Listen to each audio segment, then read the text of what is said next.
Assalamu alaikum class. Hope you all are doing well. Okay, today the topic is regionalism, and the module title is regionalism and globalization. So today we discuss only regionalism content. Regionalism मैं आपको इस example के साथ इसको समझाऊंगी. एक जगह पे आप रहते हैं और वहाँ पर एक कम्युनिटी होती है, डिफरेंट किस्म के लोग वहाँ पे आपके साथ रह रहे हैं, घर हैं, ठीक है, वहाँ पे एक एनिमल्स हैं, वहाँ बर्ड्स हैं, तो उसको एक कम्युनिटी बोलते हैं. जब हम लोग घरों की बात करते हैं तो फैमिलीज़ रह रही हैं और वो फैमिलीज़ आपस में मिल के कुछ लोग इस तरह करते हैं किसी एरिया में आपस में मिलकर, जैसे उन्होंने एक बकरा लिया और उस बकरे को ज़िबा करवाया, उसके बाद उस गोश्त को आपस में डिवाइड कर लिया, ठीक है. इसी तरह जो आपके रिटेल स्टोर्स हैं वो क्या करते हैं, रिटेलर्स जो हैं वो कंटेनर्स से मटेरियल मंगवा लेते हैं और आपस में डिस्ट्रीब्यूट कर लेते हैं. तो रीजनलिज़म का जो कॉन्सेप्ट है वो भी कुछ इसी टाइप का है कि different countries, different states, different Nations आपस में एक एग्रीमेंट साइन करते हैं, आपस में एफिलिएशन शो करते हैं, एसोसिएशन शो करते हैं, और in order to protect their national identity कुछ टर्म्स एंड कंडीशन डिफ़ाइन करते हैं और उसके ऊपर साइन करके तो अपनी बाउंड्रीज़ को सेव करने के लिए वो एक फैसिलिटेशन का प्रोसेस जो है वो इंट्रोड्यूस करवा देते हैं कि क्योंकि अल्टीमेटली ये जो हमारा सब्जेक्ट है इंटरनेशनल रिलेशंस का, इसमें आप ट्रेड कर रहे हैं, ठीक है. आपके कस्टम्स, आपका रिलीजन, आपकी लैंग्वेज, ये सारा कुछ इधर उधर शिफ्ट हो रहा है. तो ये जो हमारी ट्रेड है ये किस तरह प्रमोट होगी जब आप उनको नरमी देंगे रूल्स एंड रेगुलेशंस में, तभी वो जो है आपकी ट्रेड है, जो इम्पोर्ट्स एक्सपोर्ट्स हैं वो ज़्यादा फ़्लो में आएंगी, वो ज़्यादा इंक्रीज़ होंगी. सो जो रीजनलिज़म है वो क्या करता है, वो इकोनॉमिक पावर को सपोर्ट करता है और उस इकोनॉमिक पावर को सपोर्ट करने से आपकी जो ट्रेड है उसमें फैसिलिटेशन आपको प्रोवाइड की जाती है और डिफरेंट रीजन्स के अंदर आप इजीली मूव कर सकते हैं. अगर अमेरिका को कोई चीज़ चाहिए होती है या इंडिया को कोई चीज़ चाहिए होती है अफ़गानिस्तान से, तो अफ़गानिस्तान पाकिस्तान के रास्ते वहाँ तक चीज़ पहुँचा रहा है, ठीक है. तो ये जो चीज़ है, जो आपस में स्टेट्स हैं या आपस में जो बॉर्डर्स हैं, क्योंकि वो जॉइन है, तो आपको आपस में टर्म्स एंड कंडीशंस के ऊपर साइन करना पड़ता है और उन टर्म्स एंड कंडीशंस को फॉलो करना पड़ता है कंट्रीज़ को, ठीक है. सो डैट हम लोग इस सारे प्रोसेस को हम लोग बोलते हैं कि ये एक रीजनलिज़म है और इसमें रीजन्स इन्वॉल्व होते हैं, वो अपनी टेरिटरीज शेयर कर रहे होते हैं, वो अपनी वेलकम कर रहे होते हैं दूसरी स्टेट्स को कि वो उनके रीजन में आके इंटरफेयर करें या इंटीग्रेट करें.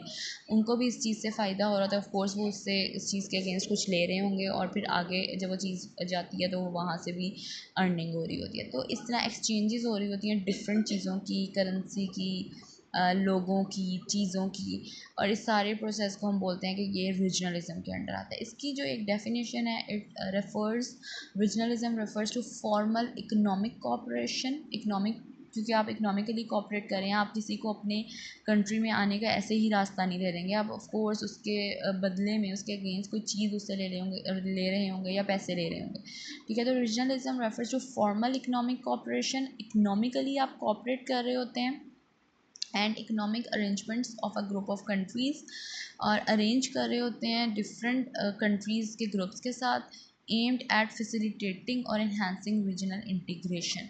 और इस मकसद क्या होता है, इसके पीछे ऑब्जेक्टिव क्या होता है, फैसिलिटेट करना और इन्हांस करना रीजनल शिफ्टिंग को, रीजनल मिक्सिंग को, जो कि डिफरेंट स्टेट्स जो हैं वो अपना कल्चर, वो अपना पॉलिटिकल जो बैकग्राउंड है वो आपस में शेयर करें. तो ये सारा कुछ जो प्रोसेस है वो किस में आ जाता है, आपका रीजनलिज्म में आ जाता है, ठीक है. Next is what is regionalism.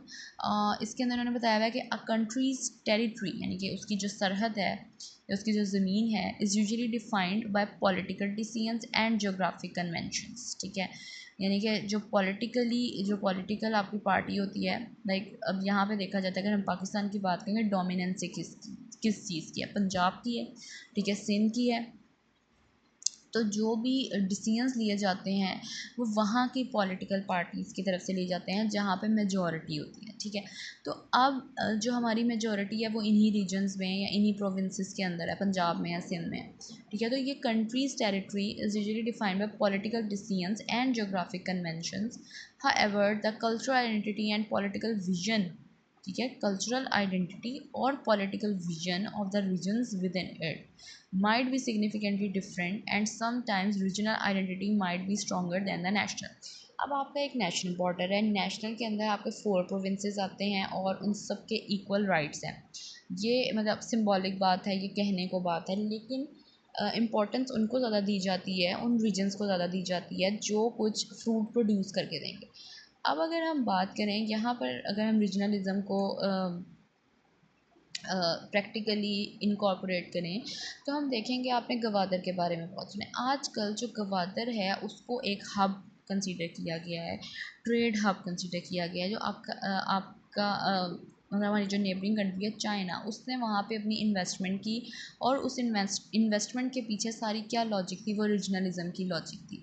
वो इकोनॉमिक कॉपरेशन बढ़ा रहे हैं, वो इकोनॉमिक अरेंजमेंट्स बढ़ा रहे हैं, वो हमें फैसिलिटेट कर रहे हैं, लेकिन इन दी लॉन्गर रन फ़ायदा किसका है, उनका, उनकी ट्रेड में आसानी होगी, ठीक है, उनको एक ईज़ी अप्रोच मिल जाएगी डिफरेंट कंट्रीज़ में पहुंचने के लिए। तो ये सारा जो है, ये क्या प्रोसेस है, ये रीजनलिज्म का प्रोसेस है। एवरीवन नोज़, पाकिस्तान को भी पता है, इंडिया को भी पता है, अफगानिस्तान को भी पता है, चाइना को भी पता है, अमेरिका को भी पता है कि इस चीज़ से क्या क्या फ़ायदा होगा। सी पैक जिसका हम कहते हैं, नो डाउट जो उसके अंदर डिफरेंट रीजन्स आ रहे हैं, उनकी कल्चरल आइडेंटिटी डिफरेंट है, उनका पॉलिटिकल विजन डिफरेंट होगा, लेकिन वो जो उनकी regional, because of the majority of the political parties जो कि पंजाब में या सिंध में हैं, और उन्होंने फैसला किया था कि हम ये जो रीजन है इसको यूज़ करेंगे for the promotion of our trade और इस सारे प्रोसेस के लिए।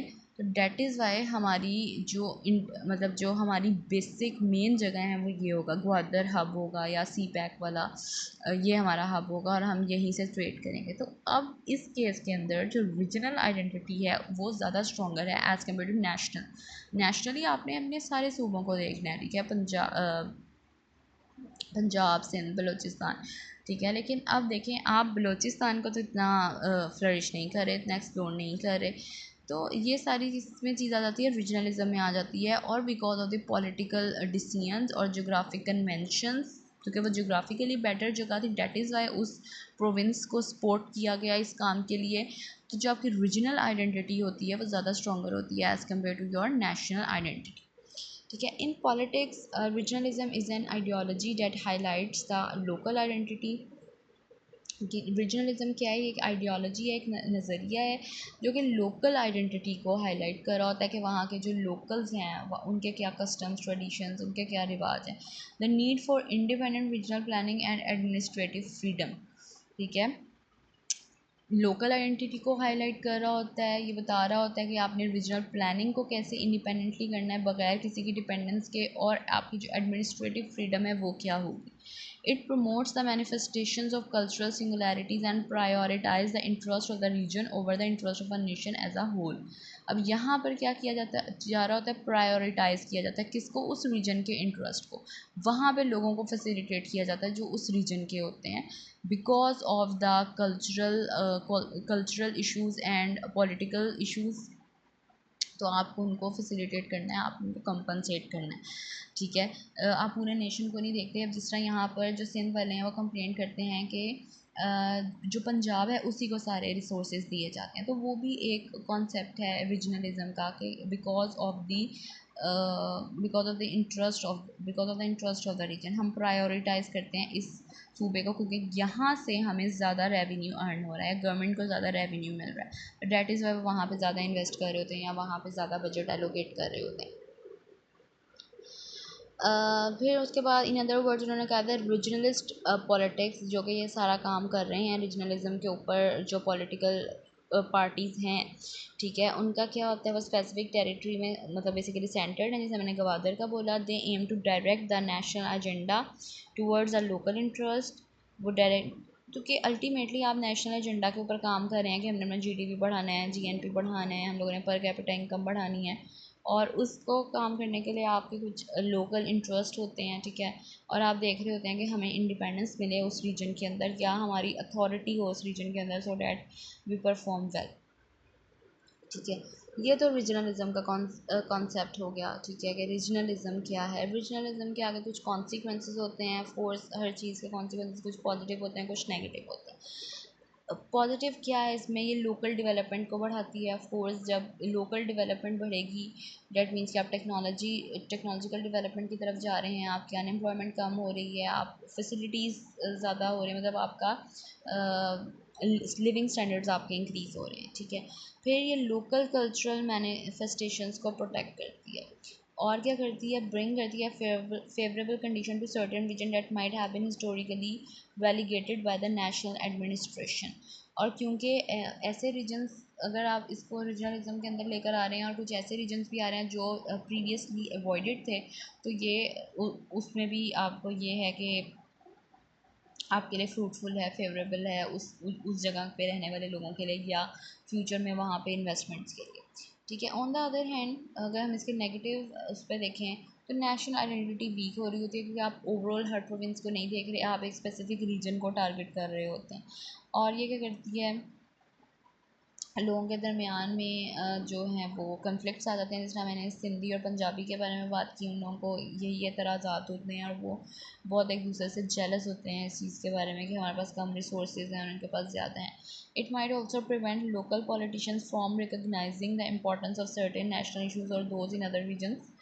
और ये जो वहाँ लोकल पॉलिटिशियंस हैं जो किसी भी पार्टी की तरफ नहीं है, या जो रीजनल पॉलिटिक्स में नहीं आते, उनको भी ये चीज़, जो रीजनलिज्म का कॉन्सेप्ट है, वो उनको इस चीज़ से रोकता है कि वो नेशनल इश्यूज़ के ऊपर फोकस करें, और जो कि उस रीजन में हैं या फिर जो डिफरेंट रीजन्स में हैं, उधर भी ज़रूरत है कि वहाँ पे रिसोर्सेज को एलोकेट किया जाए। तो ये कुछ उसके इश्यूज़ आ जाते हैं रीजनलिज्म के। In international terms, the term regionalism is sometimes used to refer to several countries that establish common policies.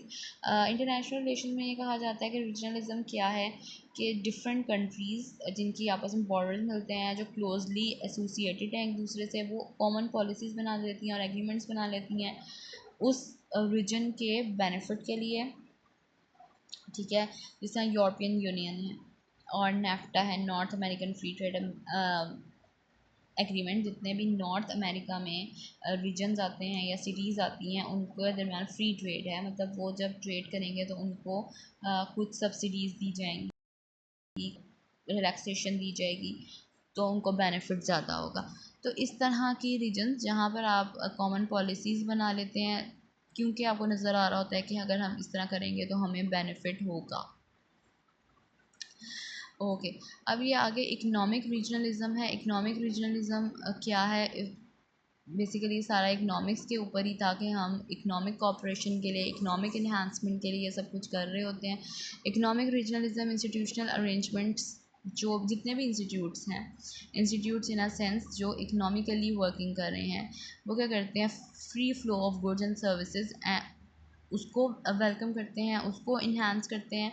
और इकनॉमिक पॉलिसीज़ जो हैं, जो डिफरेंट कंट्रीज़ के दरमियान में होती हैं उस सेम जोग्राफिक रीजन में, जैसे यूरोपियन यूनियन है, उसको भी फैसिलिटेट कर रहे होते हैं, उसको कोऑर्डिनेट कर रहे होते हैं, कोई इश्यूज़ ना इसमें आ जाए।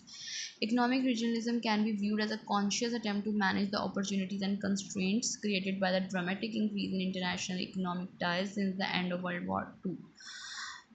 इकोनॉमिक रीजनलिज्म जो है, एक तो ये बात हो गई कि वो लोग इन्हांस कर रहे होते हैं, डिज़ाइन कर रहे होते हैं, फैसिलिटेट कर रहे होते हैं, कोऑर्डिनेट कर रहे होते हैं डिफरेंट फॉरेन इकोनॉमिक पॉलिसीज़ को जो उस कंट्रीज़ और उस जोग्राफिक रीजन में आती हैं, ठीक है। फ़्लो ऑफ गुड्स यानी कि ट्रेड को फैसिलिटेट कर रहे होते हैं, और उसके बाद क्या कर रहे होते हैं, मैनेज कर रहे होते हैं अपॉर्चुनिटीज़ को और थ्रेट्स को, जो कि उन इंटरनेशनल इकोनॉमिक रीजन्स के अंडर आती है, ठीक है। ये सब कुछ कब शुरू हुआ था, आफ्टर वर्ल्ड वॉर टू।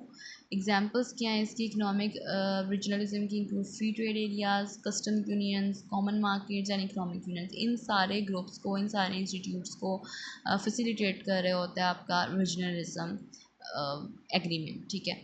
तो रीजनलिज्म भी अगर हम इसको देखें तो ये किसी एग्रीमेंट की बेस पे होता है। ऐसे ही नहीं रीजन्स बन जाते, ऐसे ही नहीं यूरोपियन यूनियन आ गई, ऐसे ही नहीं नेफ्टा ने अपनी वर्किंग शुरू कर दी। ऑफ कोर्स उनके दरमियान कुछ टर्म्स एंड कंडीशंस है जिनको फॉलो करना इंपॉर्टेंट था। अब आगे आ जाते हैं रीजनल करेक्टरिस्टिक्स, वो मैं नेक्स्ट लेक्चर में स्टार्ट करती हूँ। थैंक्स।